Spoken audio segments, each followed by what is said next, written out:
Good afternoon, we're back with the program titled Publishing. I'm the program host Andriy Alohin, and our guest in the studio today is a unique personality. His name is Mykhailo Hutman, a person who knows just about everything about publishing. He started as an illustrator and then became an editor. This name is known by everyone among publishers and writers. He is the tamer of writers and publishers, and today I will ask him some questions that I would never dare to ask neither writers nor publishers. Watch what happens next.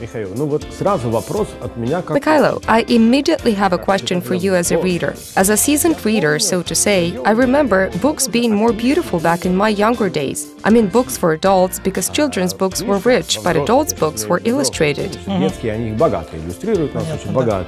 There were an illustration on almost every 3 pages of a book. In addition to that, those were high-quality illustrations, not simply some amateur sketches. But we don't see that these days. Indeed, nowadays, one can only find illustrations in beautiful gift editions of books, which is essentially their purpose. Their absence can probably be attributed to the lack of financing. What exactly happened in this specialized sphere, and why did it happen? Если вы вспомните старое время, старые книжки. If you remember the old days, old books, the books for mass consumers, also had no illustrations. The gift editions with magnificent illustrations, which now serve as an example for today's publishers, is what you remember. But there are still small prints of books with decent illustrations. Нынешним издателям, но в наше время тоже делается небольшими тиражами. Once again, books for the masses were not overloaded with illustrations back then either, because the publishing industry simply could not afford that at that time. Вся экономика издательского дела этого не позволяла.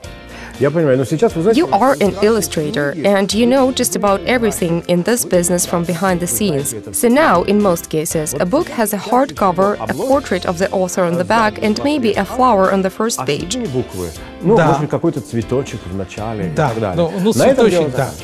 Сколько бы стоила, скажем, в украинских гривнах книжка, если бы ее сейчас... How much would a book cost in Ukrainian hryvnias if it were illustrated? And how much would an adult book with illustrations cost? How much would it cost me as a buyer? Она обошлась мне как покупателю, например. Она могла бы вам обойтись как покупателю. It would cost you up to 500 hryvnias if it's a respectable and well-known artist or designer who can make a beautiful book. Or at least if the publisher is convinced that the book is aesthetically attractive to a reader. Basically, nothing prevents publishers from doing that, but I don't think that they will be able to attract a sufficient number of potential buyers. For this, you need either a renowned author or an important anniversary. Важный юбилей. Yes, you're right. It's a Ukrainian tradition. Or a special occasion or date. We have a well-developed tradition of presenting a first-class expensive gift to officials. They can literally make a few copies, especially for some high-standing official.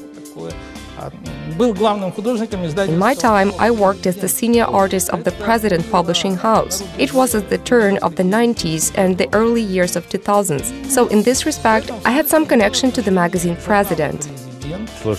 You should write memoirs. Yes, very interesting. I also saw how well-known state officials of those years could disapprove some work for some inane or trifling reason. Discard everything and start anew. No, tear out the brains of the editorial office and implant them a new one, because in the signature they forgot certain regalia of some official, for example, a PhD of some university. Mykhailo, can you be called a dinosaur in this sense? In this sense, yes. I hope that time never turns back. Great, then let's continue. Mykhailo Hutman is the dinosaur of book publishing today in the program Publishing.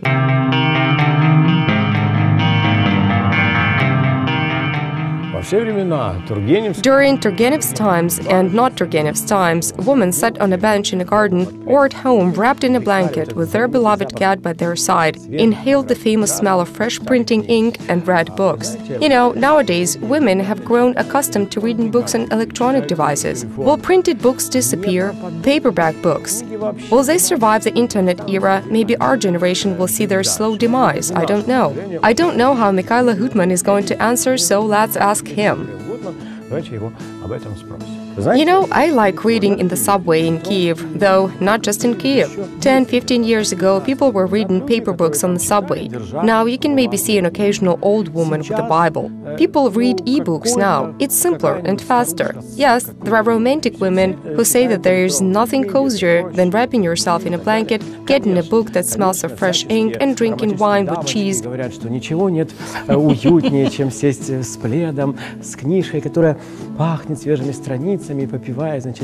I can appreciate that, but that is what romanticism is all about. Is there really a future for paperback books, or will we only see them in special anniversary editions for senior government officials? Be honest, what do you think about that? Ну, если так, еще лет 5 назад я считал, что If so, 5 years ago, I thought of paperback books had no future because e-books are more mobile, convenient, and it is indeed more interesting to read from a device in the subway, especially since they are becoming more accessible and user-friendly. And of course, they are much more affordable these days. Тем более они все становятся доступнее и доступнее. The fact is that today e-books indeed cost less than printed versions. And paper versions are not getting any cheaper. And books printed on paper will only become more expensive because the print run of paper books will not increase. Accordingly, I believe it will not be economically profitable to sell cheap books. Небольшой тираж. But those people who always bought paperback books and buy them today will continue to buy them.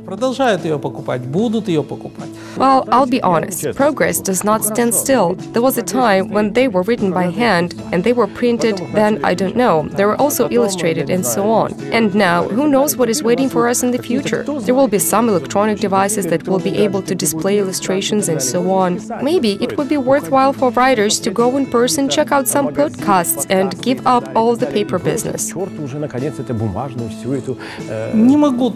cannot see that far into the future. Please do, you are an expert. You are the only one who knows the truth. No, I don't know the truth. I can only make assumptions. But let's take a look back in the history of printing and publishing. A book as an object was one of the first individual means of creating some kind of virtual reality.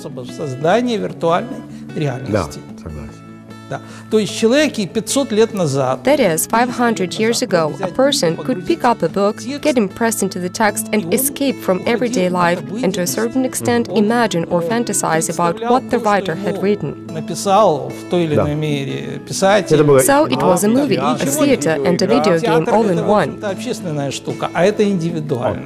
There was nothing of the kind. A theater is a social venue and very individual. That is, any time had the desire, they could open a book and find themselves in a different time and space among different people. And I think that it will not go anywhere. Я думаю, что это никуда не денется, оно будет постоянно и продолжать. То есть человечество, человек не может без этого. After all, humankind cannot live without that aspect. The only thing is that it could be presented in a different way, but...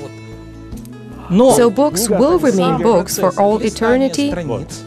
The process of leafing through pages of books will never die, at least in the current generation. The fact is that it's a very satisfying pastime. That is indeed very pleasant and satisfying, but honestly speaking, I'm sure that future technologies will definitely include some kind of electronic device that will be able to emulate the rustling of pages and the nostalgic and unforgettable sense of fresh printing ink and pulp and, yes, the smell of printing ink. And that's what matters the most. Once that's invented, a new era will begin in the life of humankind. Well, I think if such a device is invented, printing ink will not be the first thing that it will be devised especially for the customer market. I think many companies engaged in the production of perfumes or culinary products will steal that idea and capitalize on it. Or perhaps some kind of flavor enhancer with the smell of fresh book pages. After all, it could be more interesting. Well, let's just wait. Maybe that will come to fruition someday in the future.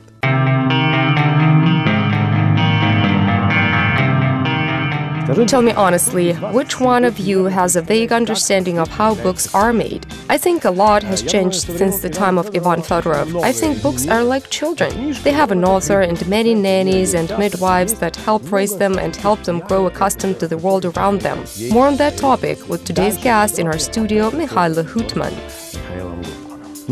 In the beginning, I think the writer brings the manuscript and the editor, I don't know, in every possible way. Писатель The writer brings the manuscript to the publishing house, and then the publishers decide.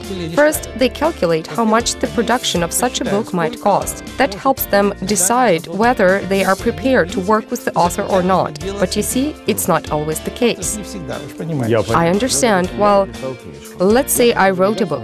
I come to the publishing house. I say, "Hello, I'm Alohin. Look how interesting this book is." Everyone reads it and they say, "Okay, it's a deal." What happens next? What kind of work is involved? Дальше, если, предположим, приглашают меня как конструктора дизайна. Okay, let's say, if I'm invited to a book designer, I read the manuscript, look at the text, and an image of how I would want this book to look forms in my head. Nothing is done yet. There's just the text, and now I have to prove that my vision of the book suits the publisher or the writer. That is, my task is to make one of the two sides agree to take my side and collaborate with me. Теперь мне нужно убедить, во-первых, в том, что мое видение книги подходит издательству Так.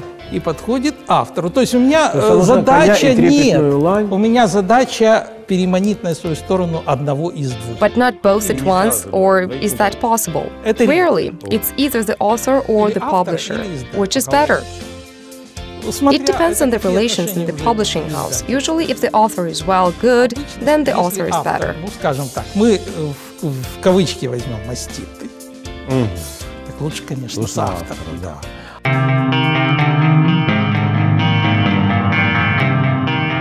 Well, you can see yourself that this man is devoted to his cause, and now Hutman has taken up publishing a large Ukrainian encyclopedia. I find it difficult to imagine how such a grandiose project can be successfully implemented, but we will ask him directly about this right here, right now. Mykhailo, tell me, does your family share your crazy obsession with books? Because you are crazy in a good way. It is obvious, I'm sorry. When I say that, I mean primarily your famous grandiose project titled Great Ukrainian Encyclopedia. A large Ukrainian encyclopedia. There was no similar publication before, as far as I know. Ну, в общем-то, попытки были. Actually, there were attempts, but there indeed was no great Ukrainian encyclopedia. Before World War II, there was an attempt to create an encyclopedic publishing house in Ukraine. It was not successful for various reasons, mainly ideological, and everyone in this business understands that. Executed Renaissance, as far as I understand. В 1957, по-моему, или году Well, naturally, yes. In 1957, if I remember correctly, Mykola Platonovich Bazhan managed to publish the Ukrainian Soviet Encyclopedia. That was the first edition of the Ukrainian Soviet Encyclopedia, and then a second one at a printing house, where I was fortunate enough to begin my career in 1986. Then, after I graduated from the institute, I was invited to work as an art editor there.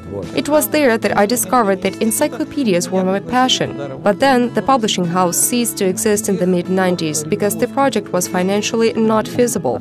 Да.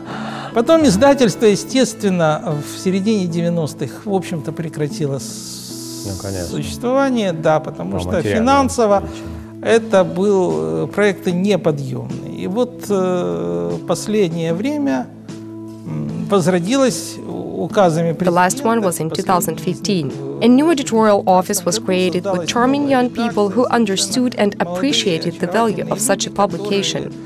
Поняли ценность подобного издания. By the way, speaking of charming people, they say your spouse helps you a lot.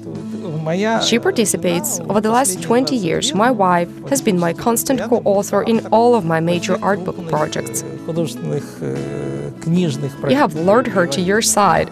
I did. So much so that our workspaces are near one another in adjoining rooms. It's also very convenient. I can get up, take a break to have dinner, continue working and go back to sleep. You see, this is the most efficient and effective way to create books and encyclopedias. Обед, продолжить работу и опять идти спать. Это, видите, вот самый эффективный способ производства книг. Энциклопедии. Кстати, энциклопедия. By the way, working on the encyclopedia was so difficult and compressed in time that we sometimes had to sleep in turns. Спать по очереди. How awful! Listen, Mykhailo, is that true that you possess information that Euromaidan and all the events related to it gave major impetus to book publishing? Is it true that there are more books than are being written and read about these events? Certainly, it was not just impetus, but an explosion. Because, first of all, the publication of Ukrainian language books has increased drastically since then, and new authors who might have not become authors if not for this explosion have appeared. In short, it's a very interesting and productive time. Революционного взрыва. Вот интересное и очень такое продуктивное время. Into the future with optimism. Basically, yes, I'm an optimist in general. Я оптимист. You know, I should invite you more often. Mykhailo Hutman, the man who knows everything about publishing in Ukraine. I remind that you've been watching the program Publishing. I am Andriy Alohin. Adieu for now.